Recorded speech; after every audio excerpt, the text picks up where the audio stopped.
I have the honor to introduce our speaker. Actually, I'll just read out what we have here.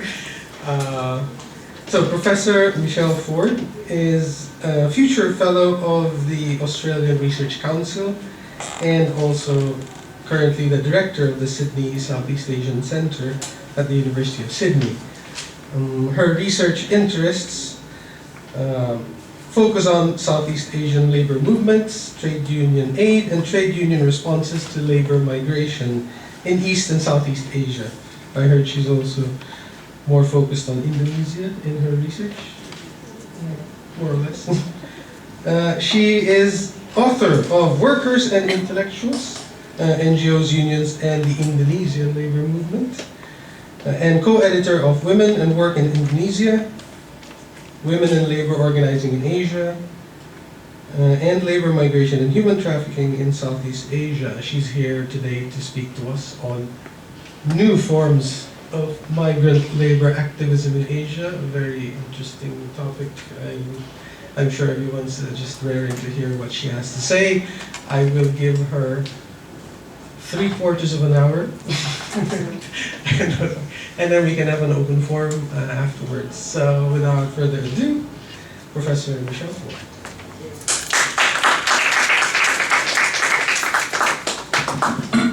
Thank you very much. I very much appreciate the opportunity to be here, and I acknowledge the assistance of those who've made it possible. Just to maybe clarify a couple of things. My focus is first and foremost on Indonesia, but in this project and others, I've been thinking much more at a regional and a global level, trying to work out how social movements in particular countries interface with social movements, not just in other countries, but with the international system. And the paper I'm going to give today is very much in that vein. It comes out of an Australian Research Council funded project that I undertook between 2008 and 2010 primarily, but as I was saying to a couple of you beforehand, I'm currently writing the book, so it's very much front and centre of my mind. This project looked at NGO and union responses to migrant labour in 7 receiving countries in East and Southeast Asia. So Thailand, Malaysia, Singapore in Southeast Asia, and then Hong Kong, Taiwan, I mean country obviously used loosely, Japan and South Korea. So it's very much a survey project. I have some quite in-depth knowledge of some of those countries, less knowledge of others, but I have actually done fieldwork, interviews and so on in all 7 countries. For those of you who've heard me present before, you'll expect me just to talk to a PowerPoint, but actually I've done a big formal paper today, so bear with me as I read it. Okay. Every year, millions of people in our region cross borders in search of work. High rates of unemployment and policy frameworks that favour mass temporary labour migration drive citizens of countries like the Philippines and Indonesia abroad to destinations in the Middle East, North Asia and to the wealthier countries in Southeast Asia. I'll have a little side here to say it's quite funny to be standing in front of a Philippines audience talking about labour migration. I'm very conscious of that, and I do expect we'll have a good, healthy discussion in the second part of the session. But in the meantime, this is not so much about country to country, but much more about the big picture. So, in short, there's been a huge expansion in temporary labour migration within Asia since the 1970s. As we know, and as some of you are particularly interested in, some of these temporary labour migrants are highly skilled, highly mobile expatriates looking to expand their professional horizons. However, millions of others are employed in limited term contracts in a diverse range of blue-collar occupations in the service sector or as paraprofessionals in industries like healthcare. Once overseas, these workers provide an important source of foreign income. In the case of the Philippines, I believe it's around 23 billion or 8% of your GDP. In Indonesia and other centering countries, it's a less significant proportion of the overall economy, but it is really vital both as a source of direct foreign exchange, but also in the particular districts where migrant labour workers, communities are based. So, as I'm sure is the case here, you have particular areas of the country that have a lot of chain migration. So for those areas, migrant labour remittances are indeed the economy. Once overseas, this army of skilled, semi-skilled and unskilled temporary migrant workers plays an vital role in the economic systems of the wealthier countries in the region. From Thailand to Taiwan, they work in factories, on fishing fleets and on plantations. They staff restaurants and hospitals. They care for the aged and the very young in the homes of their employers. Much of the work they do, as we know, is dirty, dangerous or demeaning, as they are almost always employed in the jobs that locals shun. In these receiving countries, governments consider overseas contract workers as migrants first and as workers second, and limit their access to their basic labour rights accordingly.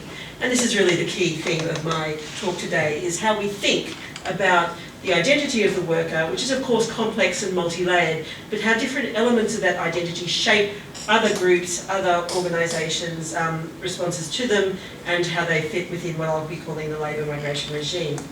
What's particularly important, and I think this is very pertinent to a Philippines audience, is that until recently, civil society organisations too dealt with these foreign workers primarily as migrants. In the last decade, however, there has been a fundamental shift in the civil society responses on the migrant labour question, and it's this fundamental shift that I'll examine today. As I've just mentioned, temporary labour migrants experience multiple forms of marginality. The marginality born of their position in the labour market in the host country is exacerbated by the uncertainty of their immigration status. In some cases, contracts can be rolled over, though migrant workers are generally expected to go home even if they plan to return for work. For the millions working illegally, every day carries the risk of being detained or deported. But even when legal, temporary labour migration brings with it many challenges. Migrant workers leave their families and their communities for extended periods of time. While some may establish strong social networks in their host countries, the capacity of others to do so is limited not only by long working hours, but by restrictions on their physical mobility. They may also experience deep prejudice in the host country community. And although their pay is almost by definition better than what they would have earned in their country of origin, it's often barely enough to eke out an existence while sending money home. What's more, many face the added pressure of significant debt, having borrowed heavily to finance their migration. That part of the story I'm sure we're all very familiar. Maybe the other side of the story we haven't thought about quite so much, and that's the story of the workplace. Because in the workplace too, temporary labour migrations often experience significant hardships. Most vulnerable, of course, are domestic workers who labour outside the structure of formal sector and generally have to live where they work. It's the plight of this group that first mobilised activists in this region and beyond. But even in formal sector occupations, temporary labour migrants are more likely than other workers to be paid less than they should, to be expected to take on excessive overtime, and to be treated badly by their supervisors or by their colleagues. Some of these hardships are also experienced by local workers or permanent migrants, but others are particular to temporary labour migrants, especially in cases where their ability to remain in a particular country depends on maintaining a relationship with a particular employer. Under the threat of having their working visas revoked, they're understandably reluctant to challenge exploitative practices within the workplace. Those without papers are of course even more vulnerable to workplace abuse and even less likely to fight for their basic labour rights. Before turning to the question of activist attempts to mitigate the circumstances in which temporary labour migrants find themselves, I need to tell you first a few things that help us to better understand the structural factors that contribute to the position of migrants within the host society. Again, within the Philippines context, there's been a great deal of work done on the push factors, on the return to the Philippines, very much looking at the experience of migrant workers before leaving and when they're at home. Within the country, host country, most of the research, not only on Filipinos, but also on people from Indonesia, Sri Lanka and elsewhere, looks at the migrant experience in a very individualised way, as an individual with all these structural pressures bearing down upon them. What I'd like to do is think about it in a more structural way today, and to talk to you briefly about how I think we should do this. Because in some ways, although every migrant worker's story is really unique, in other ways they have a great deal in common, as we'll see. Temporary migrant workers' position within the host country is defined by two competing paradigms. The first of these is the paradigm that defines temporary labour migrants by their lack of citizenship status or a lack of permanent residency rights. The second is defined by their location in the country's industrial relations system. And I think it's this aspect of the labour migration regime that needs to be paid significantly more attention than it has been to date.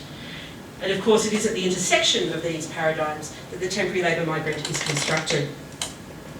As a consequence of their migration status, temporary migrant workers are characteristically marginalised, sometimes completely excluded from the industrialisation systems of both their home and their host countries. And this is a really important point. The reasons for this are diverse, and they are complicated. Industrial relations systems are inherently bound by the nation state. As a consequence, temporary labour migrants necessarily fall outside the jurisdiction of the industrial relations system of the home country. In the destination country, meanwhile, temporary migrant workers' status in the industrial relations system is determined in part by their sectoral location, the kind of work that they do.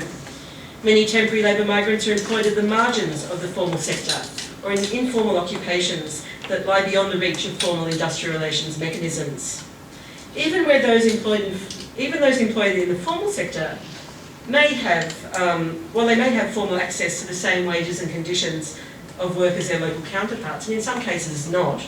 Their capacity to realise nominal equality where it exists is limited often by their visa conditions or by their weak bargaining position within the system as a consequence of their temporary status. And this relates back to what I was saying before about the inherent risks and benefits of resisting against exploitation if you don't have citizenship status. In the case of a local worker, you may get fired. In the case of a temporary labour migrant, you'll also get sent home. And the economic and social costs of that are so great that it's often easier for a migrant worker just to grin and bear it, just to focus on what they can do rather than risking those greater consequences. So together, these elements, the industrial relations positionality of that worker intersecting with their migration status, can be constitute what could be described as a labour migration regime, which varies from country to country. A country's labour migration regime can be conceived of as a domain constituted by these two axes. The first, of course, is the migration axis, and this recognises that the experiences of any given temporary labour migrant depends to a large extent on how much the host country relies on temporary labour migrants, how long migrants are allowed to stay, and under what conditions. And in the 7 countries I've looked at in this study, that varies incredibly. And even over time, particular country contexts can change quite suddenly, quite unexpectedly in their responses. This migration axis intersects with the different but mutually constituting elements of the worker experience. What kinds of jobs migrant workers are recruited to do, the status of those occupations, the extent to which they're integrated in the formal industrial relations system, and the nature of the formal industrial relations system itself. These elements can be conceived together as comprising the industrial relations axis, that just as the migration axis contributes, as much as the migration axis contributes to the characteristics of the country's migrant labour regime. A country's labour migration regime is oftentimes also highly contested. And, as in the case with the regime itself, the contours of that contestation are extremely complex. Migrant worker rights and the capacity to access decent work are championed by international organisations and by non-governmental organisations.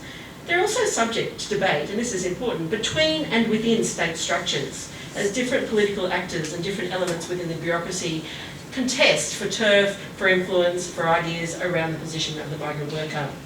It's beyond the scope of my paper today to talk about that level of contestation, but I'd like to acknowledge it here because it's very important in understanding the dynamics and the constitution of that labour migration regime. But let's turn now to NGO involvement. It's back to that idea of where the genesis of engagement with the labour migration question came, because it is actually very influential in shaping what sorts of activism have grown out of it. So as the flow of migrant workers increased from the 1970s, the difficulty faced by migrant workers, but, and this is important, especially by migrant women, became increasingly evident to civil society activists and particularly to those in the women's movement. Responding to the obvious vulnerability of foreign domestic workers to inhumane treatment and the failure of the state to intervene, church groups and socially aware NGOs were the first to seek ways to help Asia's temporary labour migrants. Some have argued that no temporary labour migration can be good migration, and that the onus is on governments in countries of origin to provide quality employment at home. We're all familiar with this argument. Other civil society activists have argued and recognised, as many migrant workers indeed believe, that temporary labour migration can provide a pathway to a better life for the next generation, if not for migrants themselves.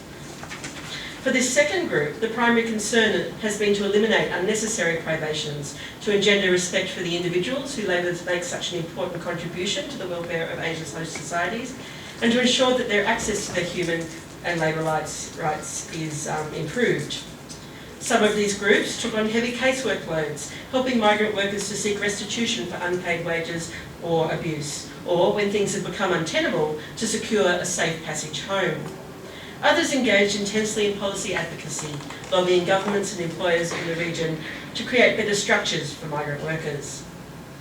Domestic workers have remained a key focus for many of these groups. Over time, however, some have expanded to embrace different groups of migrant workers, prompting an increasing focus on workplace-related issues such as working conditions and pay. This increased emphasis on migrant workers' labour rights reflected a growing awareness on the part of NGO activists themselves that reactive strategies were simply just not going to be enough.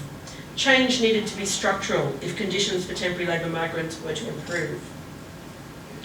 There was also growing recognition of the limitations of case-based strategies, which are both labour-intensive and essentially palliative, in the sense that you might help that particular worker, but you're not actually promoting greater change. And while the top-down strategy of policy advocacy has clearly borne fruit, especially where local groups have worked with international allies to shame governments into action, these victories have been very partial. So while most NGOs and church groups continued to work with casework and advocacy, some also began organising migrant workers in the hope that solidarity and grassroots pressure would help bring about structural change. Working through Christian congregations, Islamic prayer circles, through home country associations and through residential communities, they encourage migrants to embrace their identity as workers and to expect more in terms of their access to labour rights. Where this organising strategy was most successful, it led to a remarkable upsurge in migrant worker consciousness. It was in those same locations, however, that it became increasingly evident that it is not enough for migrant workers to embrace their identity as workers, even if it drove them as individuals and as groups to act.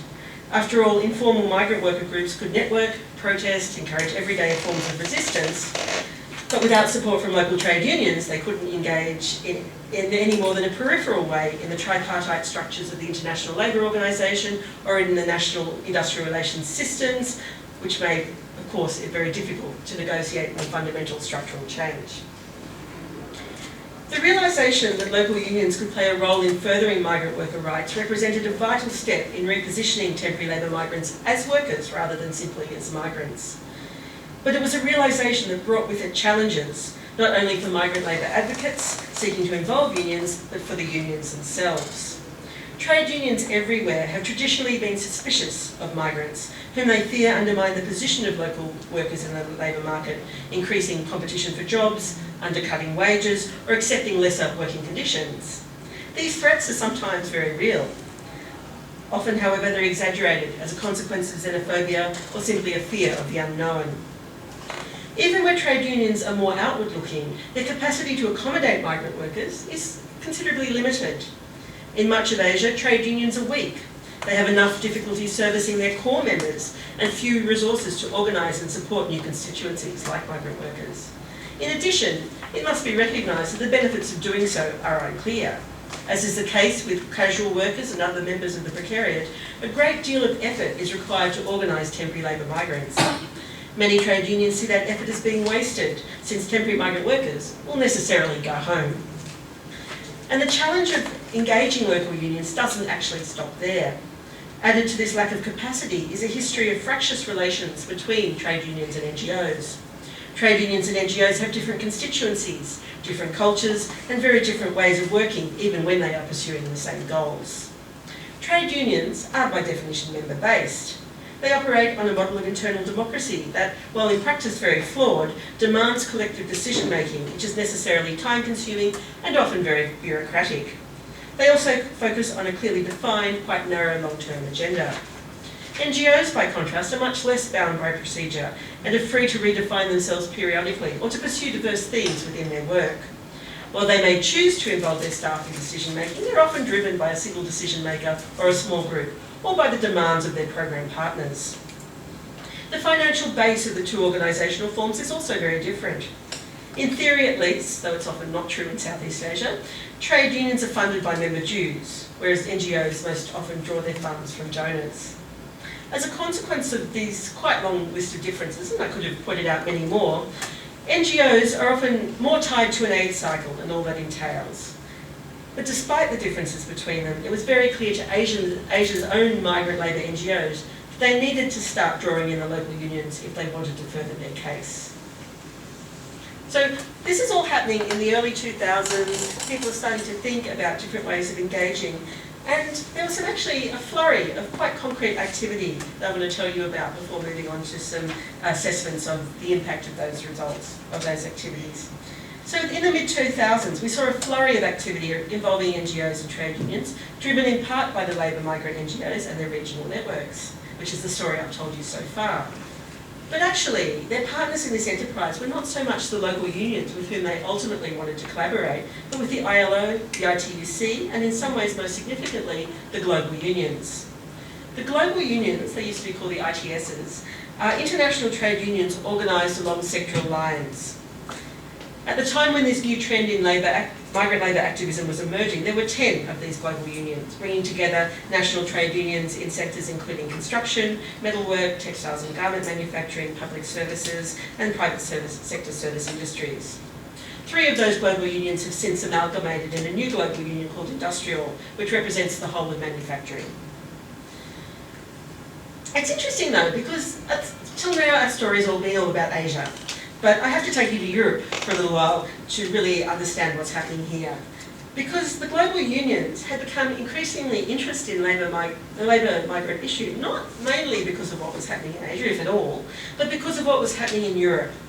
As a consequence of the expansion of the European Union, first in 2004 and again in 2007, the global union's most powerful and most wealthy affiliates, which are of course the ones that fund their trade union aid work in developing Asia and elsewhere, now had to wrestle with large-scale labour migration at home.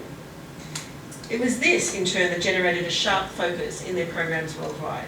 So, and you can see this is part of a much broader pattern with the global unions, where the concerns of the core constituency then get translated into other regions rather than necessarily being about doing a global survey of needs and coming back to decide on policy. Not unlike aid programs. I think there's a lot of similarities there. So, going back to Europe, the pattern of transitional restrictions put in place before the 2004 enlargement diverted mobile workers from Central and Eastern Europe away from Germany, which had been their traditional destination, to Western Europe and towards the UK and Ireland, which along with Sweden were the first countries to grant full access to their labour markets. Everyone had to, by a certain stage, but there was that transitional arrangement, which actually had a big impact on patterns before the global financial crisis of 2008. Meanwhile, migrants from the countries joining the EU in 2007 favoured Italy and Spain as destinations, partly because Italy and Spain had actually reached a number of bilateral agreements with the sending countries in the lead up to the expansion, but partly also in the case of Romania because of some linguistic similarities that made it a little easier. So it was to this that the global union federations and their affiliates were responding in Europe. And within Europe, affiliates of the IUF, whose mandate covers hospitality and agriculture, and BWI, which is the global union responsible for construction workers, have been most active on labour. And I'll give you a little bit of a backstory as to why that's the case. In the case of the IUF, conditions of Moroccan agricultural workers in southern Spain emerged as a major issue in 2002. And since that time, IUF has campaigned on migrant labour in agriculture, hotels, meat processing and the like. As part of its migrant labour initiative, the IUF established an agreement under which union members of good standing in their home countries have automatic access to an IUF-affiliated union in the host country. And some of you, if you know what's happened in the Philippines and in Indonesia, this pattern's been actually duplicated here, where the global unions have tried to get local unions in sending countries to have like a passport that allows their members to become members of the union in the host country. Other IUF initiatives in the European context included the employment of members of migrant communities to help attract migrants to the union. And again, as my story unfolds, you'll see that that's a pattern that's been transferred to Southeast Asia as well. In BWI's case, the construction industry, affiliates of BWI in Germany, Switzerland, Austria, Belgium, Holland, the Czech and Slovak republics, Poland and the Nordic countries have also engaged in activities to support migrant workers in those countries. BWI's affiliates in the Netherlands, for example, are actively involved in organising Polish workers, and BWI also promotes bilateral cooperation, agreements and exchange of information among members. The story in Europe was quite different in manufacturing, which also employs many migrant workers. Even so, the European affiliates of the manufacturing global unions have taken relatively little interest in migrant labour issues. There are some exceptions to that, one of which is the IMF, which now is part of the industrial, but was the International Metal Workers Federation, not the other IMF. You can see why they eventually had to change their name. The Global Union for the Metalworking Sector. It was the most active of the three manufacturing global unions in Europe, and that was also in response to demands from its affiliates in Spain and Italy, where migrant workers constitute a significant proportion of the metal sector's workforce. So what we see here from this pattern is a very pragmatic response to the increase of migrant labour in particular sectors in Europe.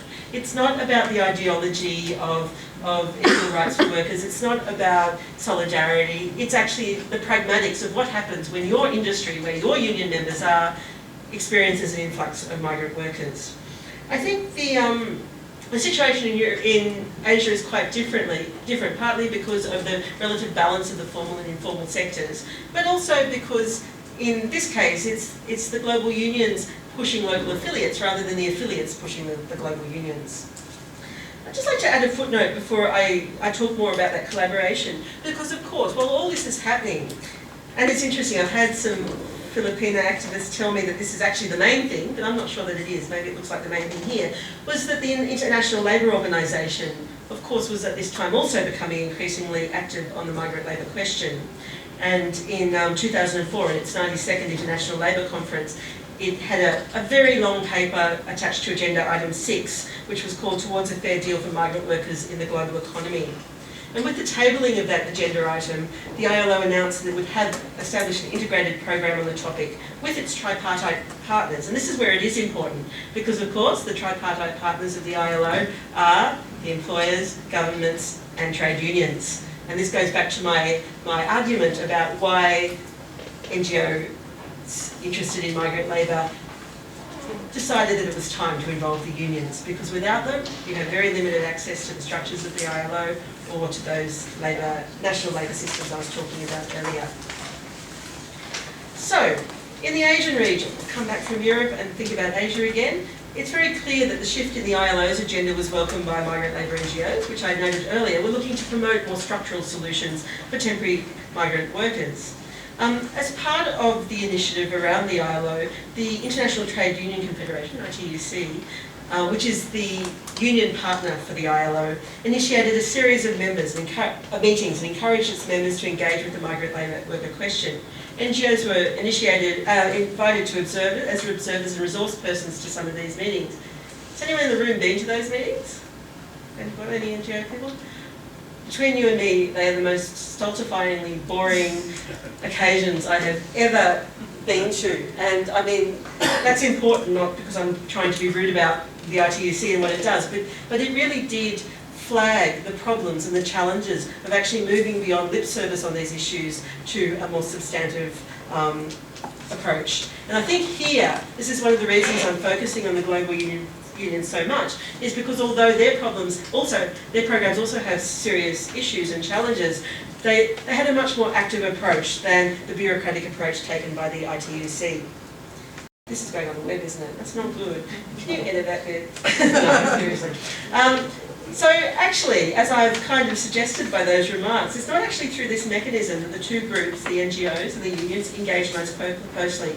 It was actually in initiatives that involved the NGOs and the global unions. Following lengthy preliminary discussions and the commissioning of a research report on NGO and union activities on the issue of labour migrations in the Philippines, Indonesia, Singapore and Malaysia, undertaken by me, Nicola Piper and Madhu Alciat, who I believe is based here, and ultimately actually published in the Scalabrini Centre's Asian and Pacific Migration Journal. So there's a big Philippine part of this story. The global unions and the Migrant Forum in Asia, of course, also based in Manila, developed a regional network in the years leading up to the 2008 GFMD, which was held in Manila. This network was really interesting, and because I've been involved in that research, I had the privilege of sitting in on many of the meetings, which has certainly informed my analysis of the relationship, as I'll explain. I think overall though, there can be big debates about the effectiveness of these initiatives, but overall I think the network played an important role in driving some regional projects aimed at raising awareness on the migrant labour issue at the government and intergovernmental level, and promoting collaboration between trade unions and NGOs, not only in regional advocacy, which is relatively easy, but at the grassroots, which is not easy at all. So in order to pursue this second element, the network arranged a series of trust-building workshops between NGOs and local unions from sending and receiving countries in East and Southeast Asia. There was a lot to be achieved. In some of these events, it was very unlike the bureaucratic, sleepy ones of the ITUC. The tension was palpable because it wasn't a case where the NGO activists were there as resource people, as guests, they were there as collaborators. And the two sides really sometimes struggled to see the perspective of the other. Often, I remember being in one in Singapore where you could have cut the air with a knife, and it started off okay, but by the end people were flinging quite abusive comments at each other, and it really had got to a stage where it needed a mechanism to actually re-establish some of that trust. It's not surprising though, for the reasons I outlined before. And ultimately, I think a level of trust did grow, and unions and NGOs began to work more closely together at a range of levels. A footnote here, because the strength of unions is generally not so strong in Southeast Asia, and it varies a lot, and of course the effectiveness of any sort of collaboration really is predicated on that broader story about the place of trade unions in local industrial relations systems as well. So at the same time that the global unions were engaging with the NGOs through this process, they also started to engage in a series of programs that directly supported union engagement with migrant labour. And this, of course, was driven by what was happening back in Europe. BWI, which, as I mentioned before, is the global union responsible for construction workers, supported the establishment of a purpose-specific union for Nepali construction workers in Hong Kong. In Malaysia, BWI encouraged the Timber Workers Employees Union of Peninsular Malaysia to develop links with unions in workers' home countries, much along that model that they tried in Europe, and funded a full-time organising position for a Nepali trade union to organise Nepali workers in Malaysia. BWI has supported similar initiatives in Thailand and has also worked with centre-in-country unions in Indonesia and the Philippines. In other cases still, the global unions acted directly. For example, in Malaysia, the local office of UNI, the global union responsible for general and service sector workers, for several years ran a migrant labour hotline, which initially targeted foreign domestic workers, but later expanded to other sectors. Fielding several hundred calls a month from documented and undocumented migrant workers experiencing employment-related difficulties, the hotline was run by UNI's 40 Malaysian affiliates, which also provided legal support in cases where migrant workers' wages were withheld. So this is just a small sample of the kinds of engagement that we see as a result of this increasing awareness of migrant workers, not simply as migrants. But really, I guess the question that's on everyone's minds, maybe, or it's certainly on mine, is what impact have these initiatives actually had? In terms of global and regional agendas, some of the key issues dealt with have been things like the treatment of migrants within ASEAN and the ILO's Domestic Workers Convention, which was adopted in 2011 and came into force in September last year. And it's quite clear that the advocacy collaboration that went on between unions and NGOs in that case, peak level unions and NGOs, was actually quite effective and gave NGOs concerned with migrant domestic labour much better access to the ILO than it would have otherwise had. At the local level, progress I think has been slow but meaningful.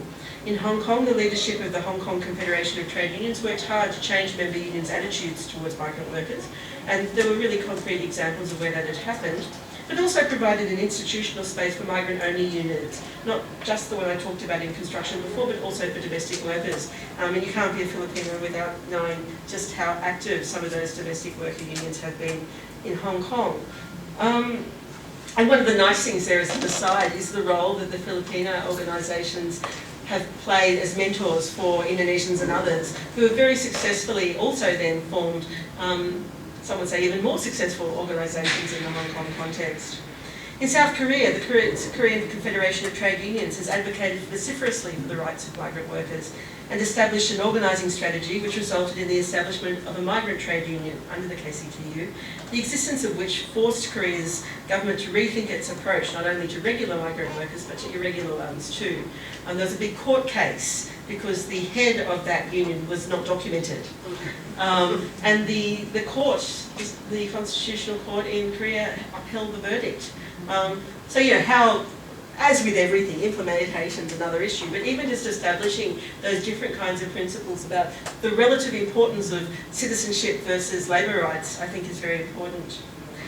In the Malaysian case, local unions were extremely hostile to temporary labour migrants right up to the mid-2000s.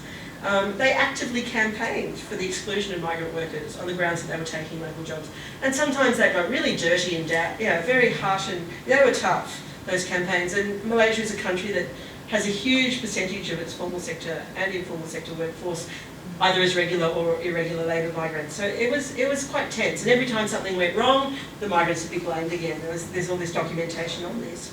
But with the introduction of the migrant worker agenda, with a change in key office holders within the union movement and pressure from international labour movement organisations, there's really been a dramatic shift in the public position of the Malaysian Labour Union, now much more towards a recognition of documented labour rights. So they're still not ready to go any further than that. They haven't been pushed as in the Korean case. But even that is such a huge transformation, and that happened very quickly from 2005. Within a couple of years, their stated position was quite different.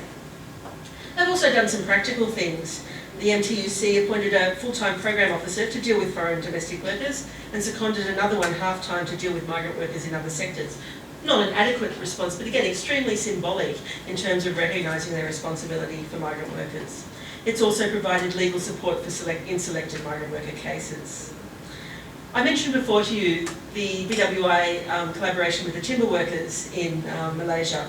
And I was talking to the General Secretary of that union a few years ago now, and he was adamant, very convinced, and there was no audience for him to play to in this interview, that the migrant worker project that BWI had sponsored with that union had actually succeeded in transforming his members' mindset at the branch level. And the branch level is so important, right? It's one thing to change discourse at the top level of an organisation, in a big bureaucratic organisation, to actually make real changes at lower levels is really important.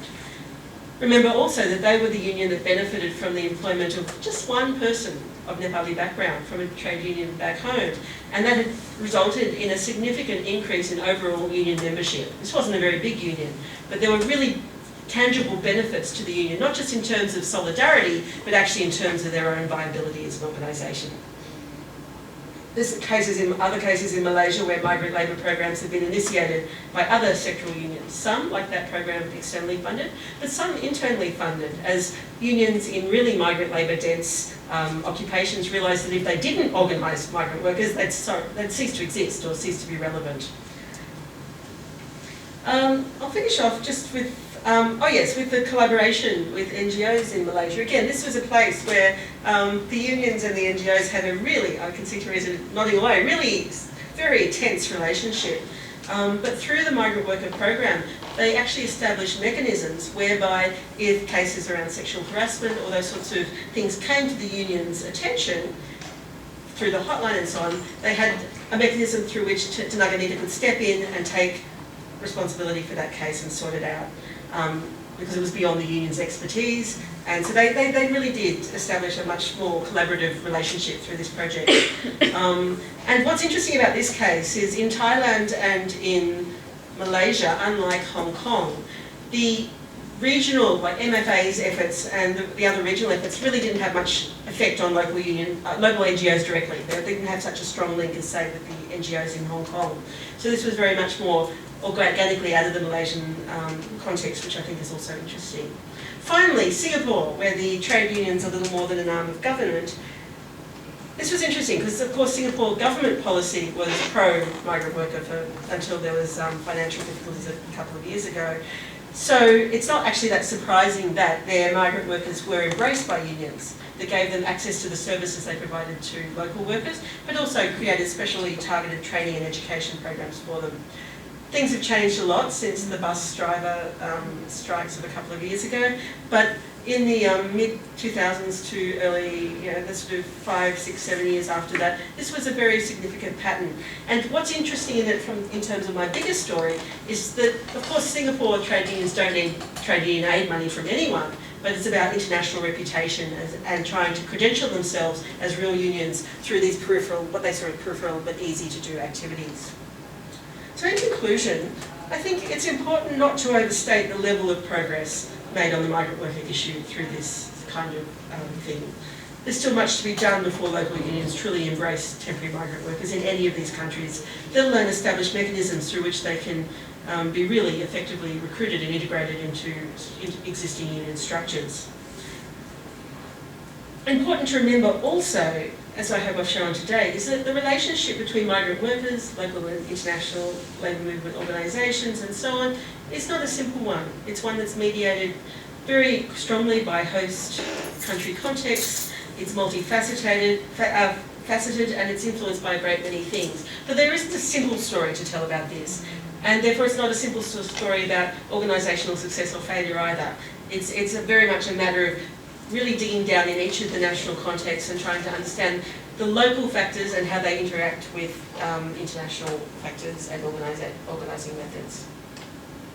So as a consequence of this, the great variation across countries, not only in NGO and trade union engagement with migration, the migrant labour question, that's the simple question, but in the results of that engagement, and that's what I'm trying to write up now as I write this book.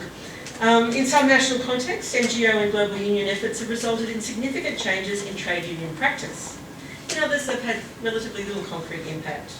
In the region as a whole, however, there is little doubt that their efforts separately and together have contributed to a fundamental shift in the conceptualisation of temporary labour migrants and in their relationship to their work. And as a consequence of this, where temporary labour migrants were once seen predominantly as migrants, they are now seen predominantly as workers. This is not sufficient in itself to guarantee their integration into host country industrial relations structures, but it certainly is a vital step in the struggle to provide them with better access to their labour rights.